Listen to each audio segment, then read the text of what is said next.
नमस्कार साथियों। तो आज है 23 मार्च 2026।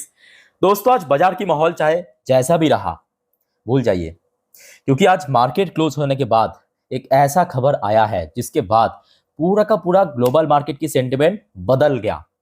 मतलब जहां पे सुबह तक हमने देखा कि क्रूड ऑयल लगभग 4-5% ऊपर चल रहा था, अभी आप देख सकते हो लगभग 7-8% नीचे चल रहा है, सडनली ड्रॉप हुआ।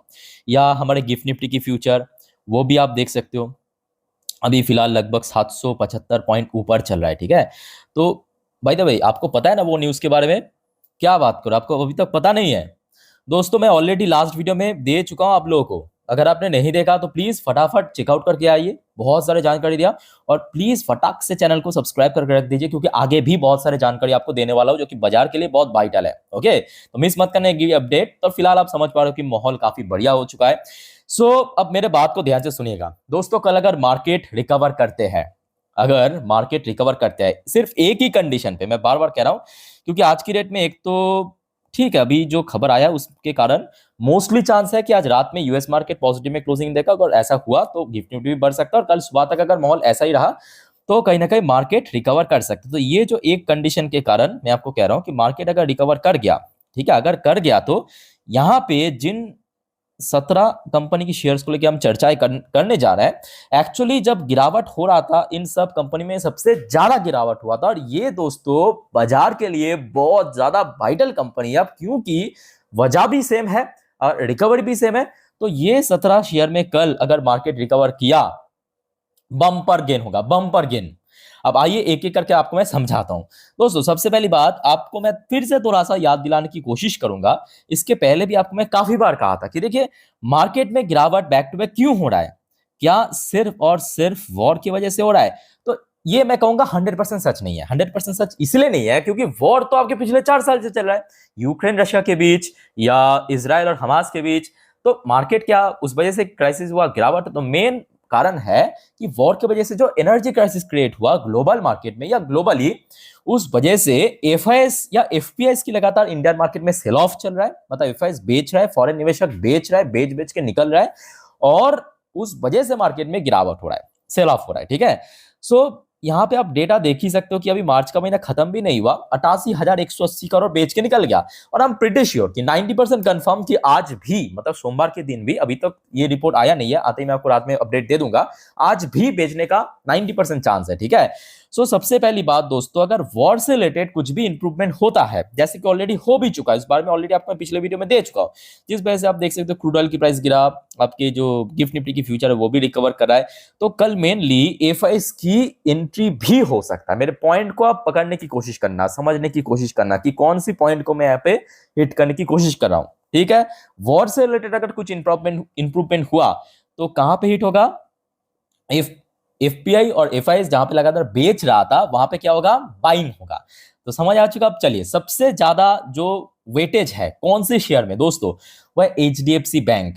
एचडीएफसी बैंक की शेयर में सबसे ज्यादा मतलब कितना पता है? ऑलमोस्ट कंट्रोलिंग स्टेक लेके रखा है। मैं आपको फुल प्रूफ के साथ दिखाता हूं ताकि आपको भी यकीन हो जाए। ये देखिए, इसमें प्रोमोटर की स्टेक आपको 0-0 दिख रहा है। ये दिसंबर की डेटा है। दिसंबर की डेटा के हिसाब से कितना परसेंट स्टेक है एफआईएस की? 47% की स्टेक। जस्ट इमेजिन कीजिए, ये भारत की लार्जेस्ट प्राइवेट बैंक। डीएस की स्टेक कितना है? 37%। पब्लिक की स्टेक कितना है? 15%। तो आप समझ पा रहे हो ना कि यहाँ पे एचडीएफसी बैंक, ऐसा नहीं है कि रिसेंटली जो बैंक की इंटरिम चेयरमैन उन्होंने रिजाइन कर दिया, सिर्फ उस वजह से गिर रहा है। नहीं, वो एक छोटा सा माइनर रीजन है। मेन रीजन दोस्तों एफआईएस सेल कर रहा है, और कहाँ पे सेल कर रहा है? और आज भी आप देखिए, शेयर 4.5-5% गिर गया। पिछले 5 दिन पे 11% गिर गया। एक महीने पे 19% गिर गया। दोस्तों, इतने बड़े बैंक जिसकी मार्केट वैल्यूएशन आज इतना गिरने के बावजूद भी, मैं आपको बताता हूं, देख के जस्ट अ मिनट, कितना 11-11.5 लाख करोड़ आज इतना शेयर पीटा है पिछले एक महीने से। उसके बावजूद भी 12 लाख करोड़ के आसपास, 11-12 लाख करोड़ के आसपास। तो आप समझ पा रहे हो ना, यहाँ पे बहुत ज्यादा वैल्यूएशन वाइप्ड आउट हुआ है एचडीएफसी बैंक में। तो कल अगर सच में मार्केट की मूड बढ़िया रहा, कहां पे गेनिंग होगा? सबसे पहले एचडीएफसी बैंक, उसके बाद आ जाइए इसके ठीक छोटा भाई ICIC bank.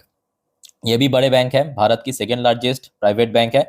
Even ICIC bank की शेयर में भी गिरावट हुआ, आज भी शेयर 1.5-2% गिरा।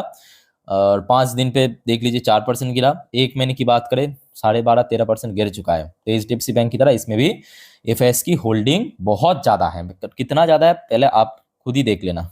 ये देखिए, ये देखिए शेयर होल्डिंग पैटर्न। यहाँ पे भी प्रोमोटर की स्टेक नहीं है। यहाँ पे जो मेजोरिटी स्टेक है वो डीआईएस के पास है 46% के ऊपर, और एफएस के पास भी एक बहुत बड़ा स्टेक है 43-44% के आसपास स्टेक लेके रखा है। ठीक है, तो जिस वजह से इन सब जगह पे दोस्तों सेल ऑफ हो रहा था, लगातार इसमें शेयर स्लिप कर रहा था। और कहीं ना कहीं देखा जाए अगर कल सच में मार्केट की मूड बदल गया, जो लग रहा है, मेरे बात को ध्यान से समझिएगा, मैं आपको 100% नहीं कह रहा हूँ कि ऐसा हो जाएगा, क्योंकि आज की डेट में ऐसा स्थिति है, कुछ भी अभी गारंटेड नहीं है। हो सकती है अभी स्थिति बहुत बढ़िया चल रहा है, हो सकता है कि 4-5 घंटे बाद कुछ ऐसा हो जाए, सडनली कुछ भी हो सकता है। क्योंकि अभी जो यहाँ पे हुआ है, जो सडनली ये खबर आया, इसी का भी किसी को अंदाजा नहीं था, सडनली हुआ है। तो अगर सडनली कुछ ऐसा खबर आ गया कि कल मार्केट में अगेन, तो वो अलग बात है। बट अभी की स्थिति के बाद के अगर हम कल सुबह तक इसको कंटिन्यू करें तो मे भी इन सब शेयर में आगे गेनिंग हो सकती है। वैसे अगर हम बात करें, आप कोटक महिंद्रा बैंक को यहाँ पे उठा सकते हो। मतलब कोटक महिंद्रा बैंक की शेयर भी, इसमें भी एफएस की स्टेक बहुत ज़्यादा है। पिछले 5 दिनों पे ये 3% गिरा, एक महीने पे 17% गिर चुका है। तो आप समझ पा रहे हो यहाँ पे भी बहुत ज़्यादा एफएस उठा के रखा है स्टेक। मैं उतना डिटेलिंग में नहीं जा रहा हूँ, फटाफट नाम दिखा रहा हूँ, ठीक है, अदरवाइज वीडियो बहुत लेंथी हो जाएगा। एक्सिस बैंक आज लगभग 2.5-3% गिरा, 5 दिन पे 3.5% गिरा, एक महीने पे 15-16% के आसपास गिर गया। यहाँ पे भी आप थोड़ा चेक कर लेना, एफएस की होल्डिंग बहुत ज्यादा है। तो ये दोस्तों हो गया आपका एफएस के ऊपर बेस करके कौन कौन सी शेयर में एफएस की होल्डिंग ज्यादा। और जिस वजह से आई थिंक आप लोगों ने नोटिस किया होगा कि देखिए निफ्टी 50 जितना गिरा ना, उससे ज्यादा बैंक निफ्टी गिरा। इवन आज भी जब से वॉर शुरू हुआ तब से लेकर अभी तक भी बैंक निफ्टी सबसे ज्यादा पीटा, क्योंकि बैंक निफ्टी पे ही एफएस की होल्डिंग सबसे ज्यादा है।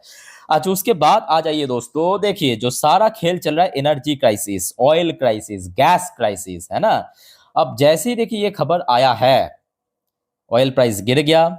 और अभी तक जिन सब ऑयल कंपनी की शेयर गिर रहा था, जैसे कि आज भी आप देखिए भारत पेट्रोलियम बीपीसीएल की शेयर 5.5% गिर गया। पिछले 5 दिनों पे 9.5-10% पिटा, एक महीने पे 26-27% गिरा है। कैन यू इमेजिन, 26% पिटा है, 26%। सेम एचपीसीएल आज 4.5% पिटा, 5 दिन पे 8%, एक महीने पे 26-27% पिटा। सेम चीज Indian oil corporation, largest oil refinery, मतलब सरकारी में अगर हम बात करें, 4.5% पिटा, आज 5 दिन पे 6%, एक महीने पे 21 से 22%।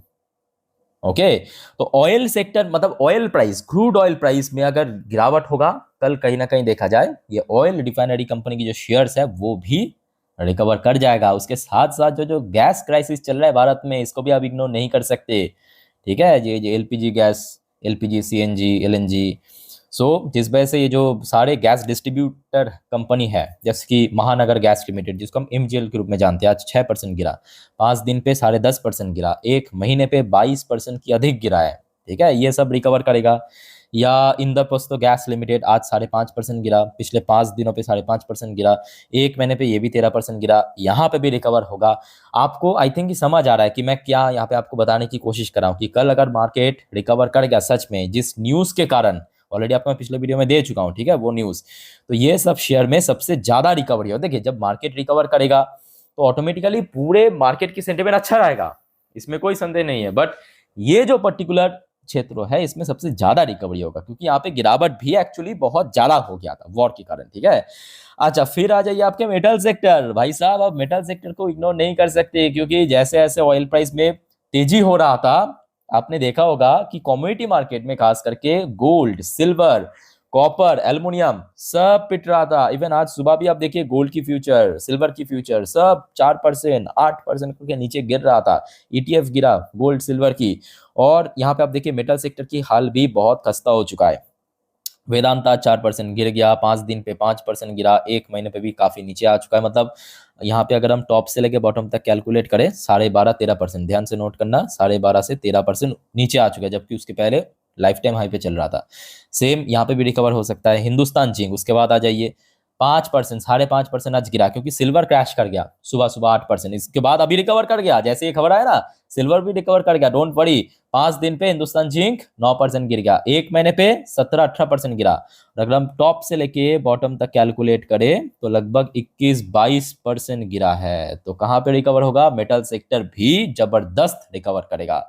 हिंडाल्को इंडस्ट्री, हिंडाल्को ये भी आपके मेटल सेक्टर की कंपनी, आज 3.5-4% गिरा, 5 दिन पे 8-8.5% गिरा, एक महीने पे भी काफ़ी गिरावट हुआ। मतलब अगर हम टॉप से लेके बॉटम तक कैलकुलेट करें, देखिए 13-14% गिरावट यहाँ पे भी हो चुका है, ठीक है। तो यहाँ पे भी इक्वली रिकवरी हो सकता है। उसके बाद आ जाइए दोस्तों, हिंदुस्तान कॉपर। हिंदुस्तान कॉपर आज 8.5% पिटा है। कॉपर माइनिंग कंपनी है, 5 दिन पे थोड़ा नीचे, एक महीने पे 20-21% नीचे। अगर हम टॉप से लेके बॉटम तक कैलकुलेट करें 23 से 24% नीचे, ठीक है। तो कल जैसे जैसे मार्केट रिकवर होगा, यहाँ पे भी एक सॉलिड रिकवरी आपको दिखाई देगा।